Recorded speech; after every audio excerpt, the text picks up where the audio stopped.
Hey everyone, Mac is back. I was recently asked about Army troop composition and the percentage of the meat shield that you should have in front, which tier troops you should have, and how do you get to that point. And in this video, I want to show you exactly that with these specific tips to be able to do so. If you go into your barracks where you're training your troops, if you go to tier 4 and slide here across to the max, you can see the amount of resources it'll cost for the amount of troops that you want to train. And for a tier 4, you can see here for our cavalry, we're talking quite significant amount of resources just for that 18,600 tier 4. Now, if we want to instead train a tier 3, you're looking at considerably less. As you can see here, we're talking about 11 million resources less. And that also, the thing you got to consider is the amount of power, the attack, the health, the defense, the speed. All of this comes into play for pretty much for your troops. And that's one thing that you have to consider when in your army composition, because if you go a pure tier 4 type composition, when those troops get killed or wounded, it's gonna cost you considerable amount of resources to be able to heal or retrain those troops. The second thing I want to consider is the power of each tier of troop, because obviously you're going to want the most powerful troops in your army composition to do the most damage. So looking at a tier 1 spear, you're going to see that the attack is 20, and then if we go up one level to a veteran, you're going to see the attack double to more than double to 41. And then if we go up to tier 3, we're going to get 69, so not quite double, so significantly better, but still not double. And if we go up to tier 4, finally, looking at those spears, we see 115, not quite double, but still significantly better as well. And if you do have tier 5, they are quite significant as well, 139. So not a huge boost as you might have think. And the reason for that is probably because it's just the Valyrian steel on a tier 4 troop. But that's something to consider as well, and that's why you want to take you want to try to get the highest tier troop in your lineup, but within reason, because you're not going to be able to sacrifice all of those the high tier troops.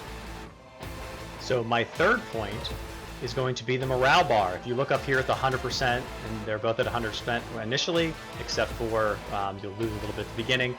But that morale bar, these morale bars are huge, because when your morale bar gets, as you can see, this battle is continuing to go here. When your morale bar gets to 0, that's when your troops leave the battlefield. So the quicker that morale bar goes down, then that means that your troops are going to leave a lot faster. So that's why it's important to be able to pay attention to that in your battles, because if that morale bar gets too low and then finally gets to 0, as you can see, almost 0 here in this one, 7%, and then because the battle ended after those 40 seconds in this case. So now the question is, what is our army composition? What do you want? Well, there's a lot of factors involved. First factor is going to be involved. Are you going to be a mono formation, meaning just one troop type, as in like cavalry, infantry, or spear, just one of them? Is it going to be a 2 troop type, or maybe you'll be 3? You're not going to be 4. You're never ever going to be 4, just because adding bows into a troop type when they're not by themselves is just not helping at all. That is a big key difference. Now, when you're in a mono formation, so for instance this one right here, we're going to say as a pure infantry lineup, you're going to want to have about 25 to 30% of that front line to be a meat shield. And when I say meat shield, you don't want to put in a tier 1. You don't want to put all these tier 1s in here, because that morale bar that we saw earlier will go down so much faster when those troops are dying. So as soon as the quicker that they die, the further that morale goes down, and you'll lose that battle much quicker. So you don't want to go with tier 1 or tier 2. You want to go with tier 3. Now you can see my army size here. This is going to include my commanders and the troops that they bring. So that's the total that I'm going to have there, and you can hover over and it'll show you where all you get those bonuses.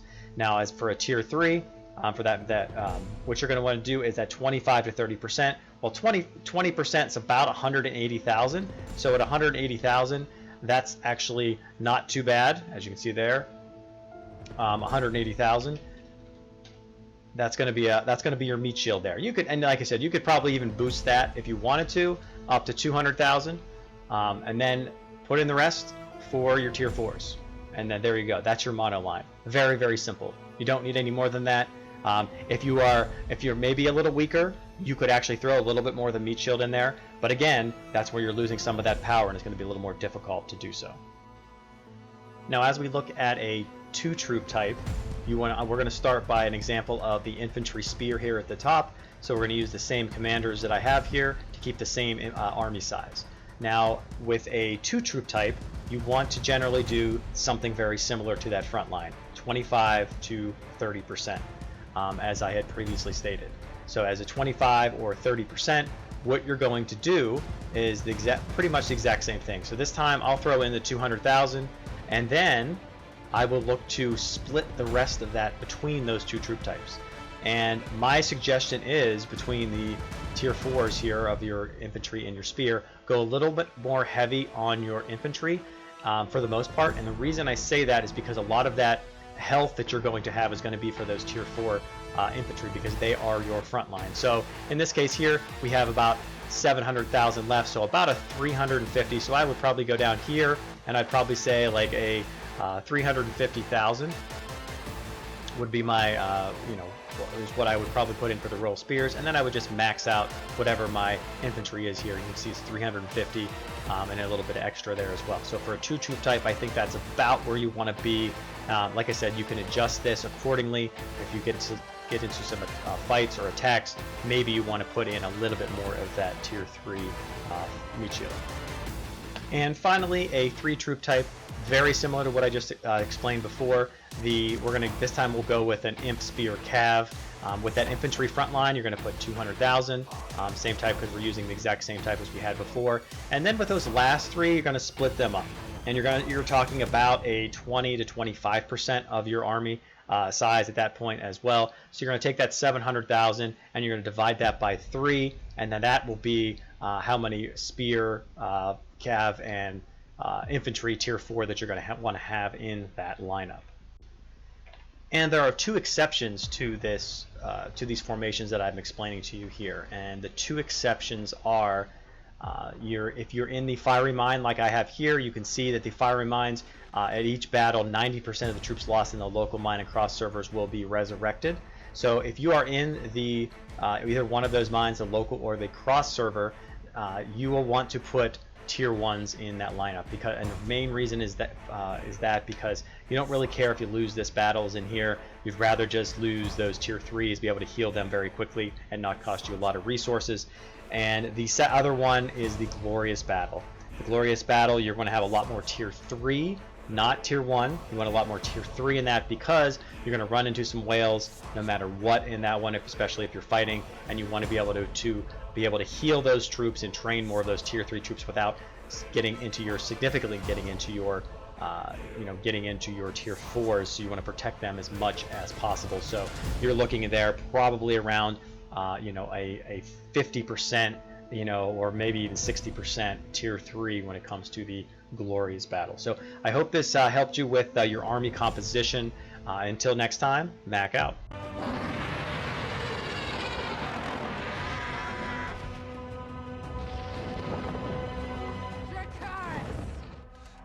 Your